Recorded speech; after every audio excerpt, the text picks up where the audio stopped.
Hello అండి, అందరికీ నమస్కారం. Welcome to our channel.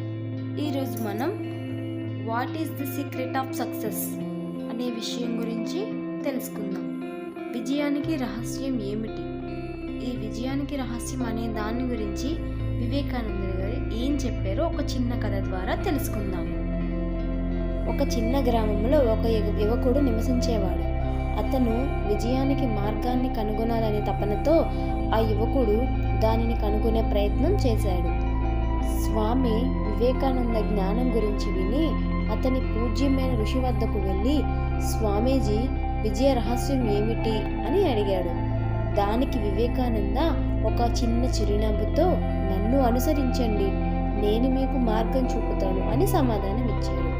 తరువాతి కొద్ది రోజులలో శిష్యుడు వివేకానందతో కలిసి అతని రోజువారీ ప్రయత్నాలలో ఉన్నాడు.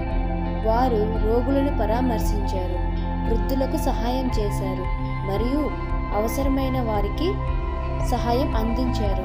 వివేకానందుడు ఎక్కడికి వెళ్ళినా ప్రజల మనోభావాలను పెంపొందించే సంభాషణలో నిమగ్నమై సానుకూలతను చాటారు. సాధువు చర్యలను గమనించిన శిష్యుడు కంగారు పడ్డాడు.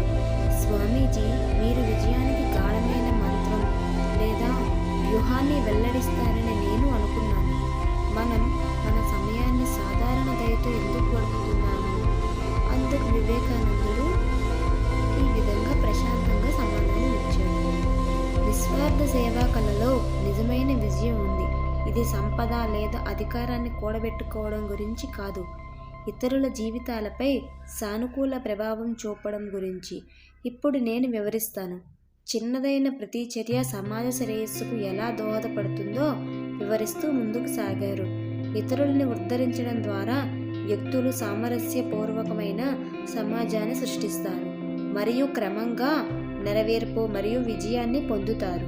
విజయం ఏకాంత సాధన కాదని, మానవాళి అభివృద్ధికి ప్రతి వ్యక్తి పాత్ర పోషించే సామూహిక మాత్రమని వివేకానందుడు ఉద్ఘాటించారు.